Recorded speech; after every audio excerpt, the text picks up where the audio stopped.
Hello, everyone. Welcome to another episode of SubQuery's partner series, where we're talking to different partners involved in the SubQuery ecosystem. Today, I'm very lucky to talk to Amos from Node Capital.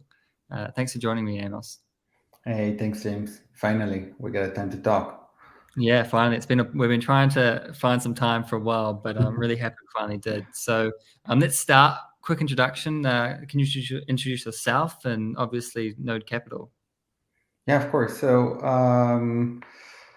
been in originally a trader. So my background is in finance, maybe technical finance, I would say in a way. And I got into technology working for a small company, relatively back then called eToro, where I manage the dealing desk and kind of like the trading part of hedging, etc. of eToro. And in 2012, maybe end of 11, I had a chance to read the white paper of Satoshi. Same time that there was a financial crisis in Cyprus. I was living in Cyprus at that time. And to me, it was a very, very strong moment coming from traditional financials. From one side, reading the vision about decentralized finance for the first time, and at the same time, seeing lines of people just like you're seeing now in Russia, unfortunately, waiting just to withdraw. Like back then, it was 50 euros a day that they could withdraw from the bank because there was a ban on the banks. So I think that really impacted what I want to do in my life and where I want to focus. And at the time, I was a candidate for an MBA in a very known university, and kind of like in the middle of the application and everything, I canceled everything, lost some of the deposit that I already put there, and decided that I'm devoting my time into crypto. And this is where in 2012 I started together with a lot of good people in the forming space, basically a protocol called Colored Coins. Some of the people who worked on that were Vitalik Buterin, a guy called Alex Mizrahi, and Yoni Assia was the founder CEO of eToro, and some other people. And the idea was thinking about Bitcoin and saying, okay, there is technology here, something that we could maybe build a layer two on top that will enable transaction of different type of digital assets. So it's basically a hack, taking a friction of a Bitcoin and using the operator field in order to color them with specific value. So was building that for a while, started a company called Colo, which was the first digital asset platform, I think, in the world in 2014. We had many, many different interesting use cases, from Intel developing what we call today an NFT, but a token to open different gates and doors as a POC, and Wells Fargo developing kind of it was a reward system on colored coins. So we've seen basically a lot of use cases back then. But I think, yeah, I mean, to me, and we'll talk about that, how I've seen the space evolve and how it actually evolved, which is interesting. And now I'm a founder, co-founder, and partner at Node Capital. Node Capital is something between a VC and a hedge fund. And we're a different fund, I would say, because everyone in the fund are engineers. And we are really focusing on providing that technical support and capabilities and advice. And it goes from helping on thinking about the token economics to technical challenges, etc., to being the first to run the nodes on the network and help bootstrap the network, to managing a community of developers that you guys will join soon as well, that are helping each other and supporting each other in what they're building. And that's it. Mostly, really love what we're doing, and fascinated about what's happening in the space. Yeah, it's for those that don't know. Node Capital is a very technical VC, way technical than most others, and I think that's a significant advantage that Node Capital has, being having that technical background and be able to talk to, in the space, usually founders are very technical people, and talk to them on a very common level. How have you seen, how does that help Node Capital pick the right projects out there? I mean, there are a lot of times, for example, where you have very, very smart people. For example, coming from Web2 companies, people already build companies, even billion-dollar companies, right? And they have an idea, and they have all of that money being thrown at them because they have that background and everything, and they have already the VCs that made money because of them. So they're like, okay, you have an idea, you want to do something in Web3, like, go do that. But then when you're looking, for example, at the design, you understand that this is either impossible to do or it doesn't make any sense in terms of decentralization, in terms of a lot of other stuff. So such cases, in terms of understanding, where value is, and if value is going to occur and consolidate into a token of some kind or not. And yeah, I mean, that helped us a lot along the way, both investing in the space personally for the past 10 years. So I think that's on us picking on different projects, etc.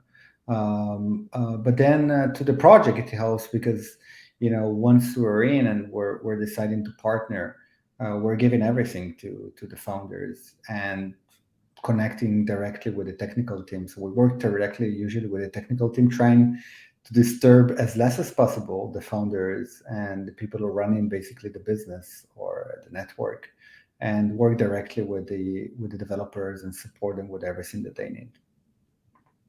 Yeah, very important, right? That's the one thing about this industry, is that a lot of the stuff that teams are doing is kind of new, and you're discovering ways to do things that have been done in the previous world in Web 2, but applying to Web 3, it's quite challenging sometimes. And designing these economic systems that work or won't work inherently is always tricky. And no capital. And it's also like very hard to understand if you're not coming from the space, and you're not there for a while and you haven't read like hundreds of white papers, right? It just takes time. Exactly right. And so I usually joke when I'm interviewing people to work at SubQuery. Most people, like half the people, will say, "Oh, I haven't really done anything blockchain." And I usually joke to them, like, most people getting into blockchain haven't really done anything with blockchain yet. It's so new. But you, Amos, you're one of the rare people in the world that have been in the space since 2012, and have been there for the last 10 years. You must have seen a lot of things along the way, and you've learned a lot along the journey. How has the world changed since 2012 in terms of in the blockchain world? Yeah. So to me, I think one of my I'll start with my biggest mistake because I really like mistakes. Everyone is doing them, and then it's important to learn from them. So to me, looking at the space in 2012, I imagined a world where you have one ledger, and on that ledger, which is Bitcoin back then, everything is going to be built. So all of the use cases that we're talking about today, DeFi, decentralized data, like all of those stuff that are happening right now, I imagined them on top of Bitcoin. And this is why I invested most of my time on Bitcoin.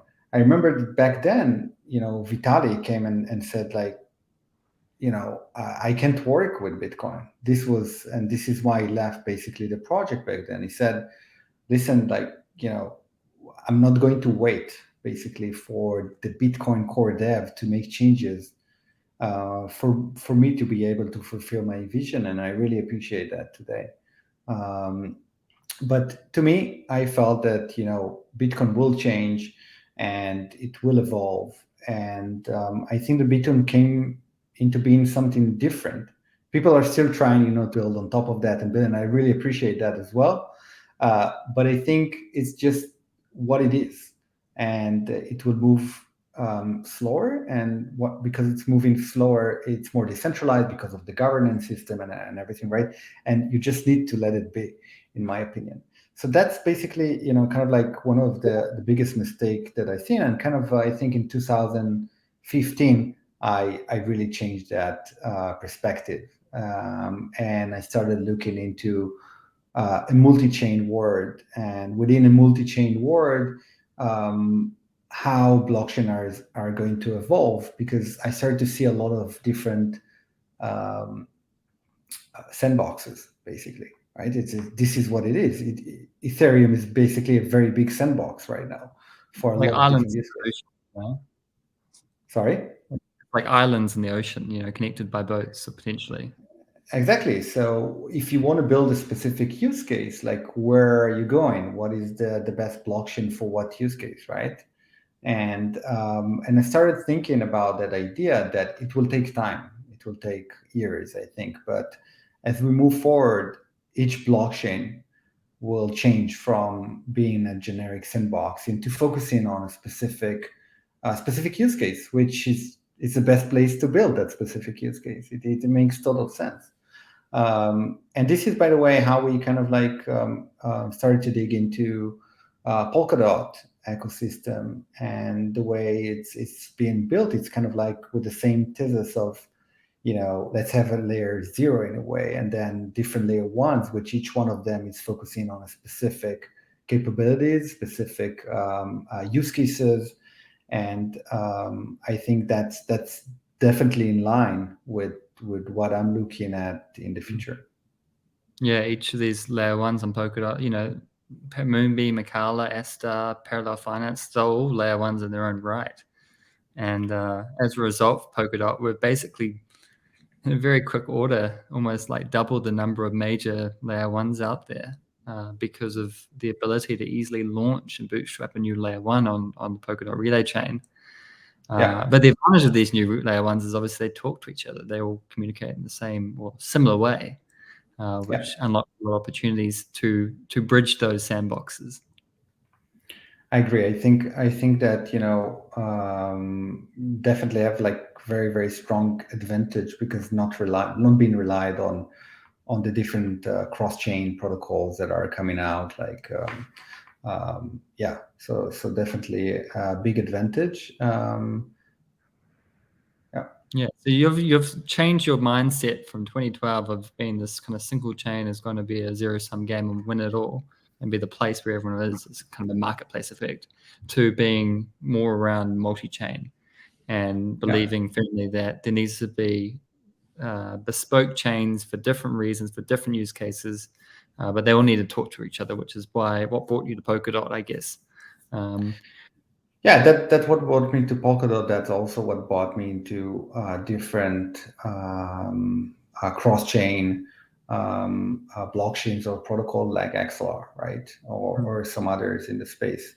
So I think that's inevitable. It's just going to happen. There are different ways that it will happen, and as an investor in the space, looking very broadly, you need to kind of like make sure that you put the bets on all of the reasonable scenarios that are going to happen. Yeah. Is there a theme to where your investments go these days in terms of infrastructure or cross-chain or even application development now more so? Yeah. So because the fund is very technical, we have 5 developers on the team, right? Everyone are very experienced blockchain developers. We are drawn into infrastructure because it's like, first, where it's very easy for us to understand, where the teams immediately understand that we can provide the value and providing the right feedback, etc. As well, it's to us, it's the most interesting place, I would say. So a lot of our investments are in infrastructure, just like SubQuery. But we're not, we're not only doing those kind of investments, and most of our investments are actually in Israeli-based teams. So 70% of our it happened actually by we didn't aim for that, but because of most of our relationships are in Israel, that's what happened. So yeah, very generic, but investing only in token networks. They need to be decentralized, or even into fully decentralization and a DAO structure, etc. For us to invest in. Yeah, no, and that makes sense from a SubQuery point of view, right?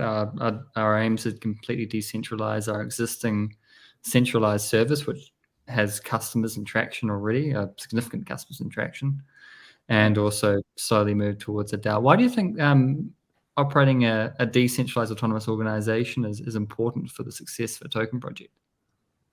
Because it's very like the essence of a token, and I'll give you a very interesting example from the future, is that you're turning people into being stakeholders. And if you're turning people into being stakeholders, the best way to do it that we know of today is to decentralize everything and turn it into a DAO. In 2013, we started building colored coins. I think we released already the first beta.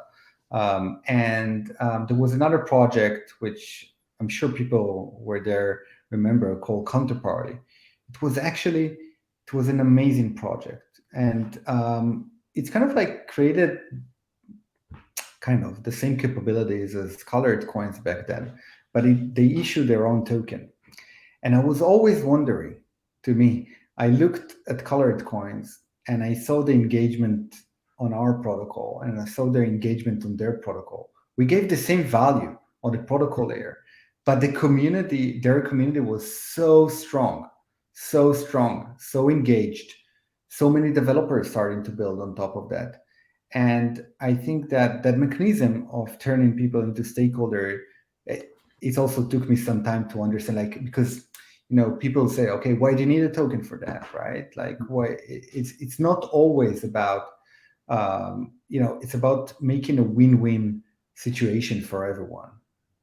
This is a good token economic, right? When everyone wins, it means that you have a product market fit for your token economics. And the way to create a system where everyone wins, it's to create it in a DAO structure, I believe, where it's as democratized as possible. There are also challenges in that, right? And people are feeling that they can contribute to the project the same way that the people who initially were the first contributors to the project. I think that's very, very important. There's nothing like ownership to motivate someone to personally do a lot of work in something and to put a lot of effort into it, which is very true. Yeah. What made you choose to reach out to us at the start? Of course. So first, I think that, and this is also for entrepreneurs who want to build something on Web3, and I'll get to SubQuery. So a lot of times people are taking Web2 problems and saying, okay, I'm going to decentralize those Web2 problems, and I'm going to create a decentralized Uber or a decentralized Airbnb, or I don't know what. But the gap, of building something like that is very, very big. And I believe that the low-hanging fruit in decentralized protocol in crypto is taking crypto companies that are serving crypto companies and decentralize them. So, you have all of those companies, Alchemy and Fura, like all of those companies, which are fully centralized, and they're serving decentralized protocol and decentralized applications, which is just, to me, it's ridiculous in a way, because it's kind of like missing the whole point of the decentralization of the protocol. So I think there is still a lot of services that you're able to decentralize from companies already serving. And the gap is just smaller, so it's easier to build. And the go-to-market is easier. And the adoption will be faster. And I think that SubQuery is falling exactly under that thesis, right? It's that we have different ways to use data for building blockchain applications. Right. We have a lot of centralized solution, but we don't have many that are decentralized. especially not on the blockchains that SubQuery is focusing on. Mm. And this is why, to me, it's obvious. It's just obvious that this is something that, as we grow and we become more and more decentralized, and we, kind of removing another centralized barrier, SubQuery is going to be a substantial solution for those dApps building on top of Polkadot. And if you want to share some other blockchains as well, that will be exciting for everyone, I think, to hear. Yeah. Well, we've recently announced that we're supporting Terra, obviously. So, this is the first of many new layer ones that SubQuery will be working towards. And the dream of SubQuery, ever since we started over a year ago, was we believe in a multi-chain future, exactly what you now believe in as well, Amos. And all these new layer ones are going to require a efficient, decentralized, open data indexing protocol. It's like a core foundational piece of infrastructure that you need to build apps. And that's what we've been working hard the last few months, is to extend SubQuery to other layer ones. Terra being the first one, we're really excited, but it won't be the last. There will be many others. It's now just an effort of going through and extending SubQuery a little bit further to each new version, which is all slightly different, but all very similar in the same way. Yeah, that will be very, very exciting. And I know a lot of applications that are being built that are kind of like missing that layer and using centralized services because it's the only way for them right now. So yeah, and you guys already developed like everything on the centralized side. So if you just take in the model and decentralize that, and I think this is part of our decision to invest in SubQuery, because you already built it basically. You're already serving. You understand what are the needs of those applications on the centralized board. So it's relatively easy to take that service and decentralize it once you already have the market fit and you have the clients and like everything is there basically. Yeah, I agree that we had two options when we started. We had the stream of decentralization when we started SubQuery, but there's always two options. One is that you just go straight for the decentralization from day one. But building a decentralized service is very complicated, and you can get it wrong very easily. And slight differences will mean the difference between success and failure. When you start with a centralized service, you have a lot more flexibility. You can adapt pretty quickly. You can cut corners to get to product market fit faster. And then you can progressively decentralize, is what we're doing, which is what we're doing. So the end goal is that we can demonstrate that we have customers. We've scaled our business development side. We've managed to support all these different teams, on board thousands of developers. Now it's just a decentralized infrastructure. It's the final missing piece. Yeah, I fully agree. And like I said, I really can't wait for us also as a team to start engaging, to start running the nodes, to participate in the network once we're starting bootstrapping that. So Amos, the last question I have for you: imagine there's a young person working at a trading company, a centralized trading company out there that's thinking about jumping over to and getting into blockchain. What bit of advice would you give to them now? Very interesting question. Definitely, I think one of the most interesting things that you could do today and you couldn't do before is joining a DAO. I think that's an amazing experience, right? It's whatever capabilities that you have, a lot of DAOs will take you. You're just in need in good people. And even if you have trading experience, those DAOs have treasuries, right? They need to understand how to manage that treasury, how to hedge the treasury. And even if you're a trader, which has nothing to do with crypto, there are a lot of things that you can contribute to a DAO. So definitely start mapping the different DAOs that are interesting for you and choose one, get on the Discord and just start engaging with people, help people to get noticed. And once you get noticed, start work officially for the DAO. And that's the best thing about this world, that you don't have to be in a physical office anymore. COVID and blockchain generally has just destroyed this idea of having being in the same location as your team. So you can work for any DAO around the world, and as long as you can do the work, it doesn't matter where or when you're doing it. Right. You guys as well, right? You're fully distributed. How does it work with you guys? We're kind of in a hybrid approach right now. We started somewhat centralized, but again, the team is based out of New Zealand, the core team, and we just can't find the right number of people here. So we've been forced to go distributed, and COVID's also pushed the digital transformation of that, like it has in the many companies out there.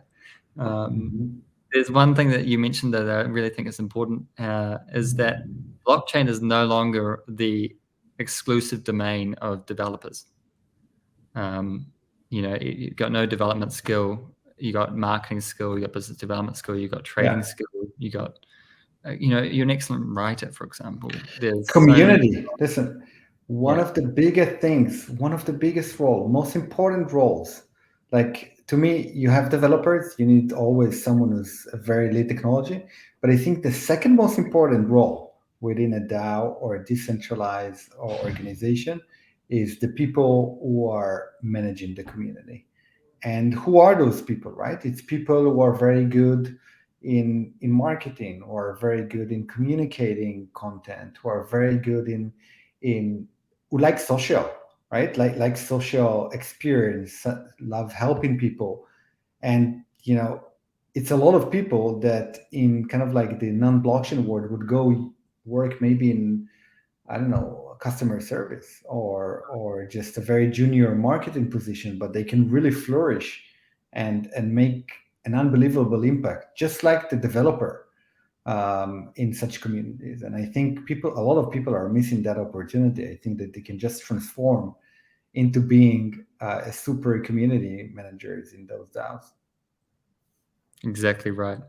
Amos, thank you very much for joining us today. It was an absolute pleasure talking to you, and we had some great topics. I wish we had more time to go through some of the battle stories from the early days of 2020, 2012 and 2013. I imagine there's some cool stories. But anyway, thank you very much, Amos. Cheers. Thank you.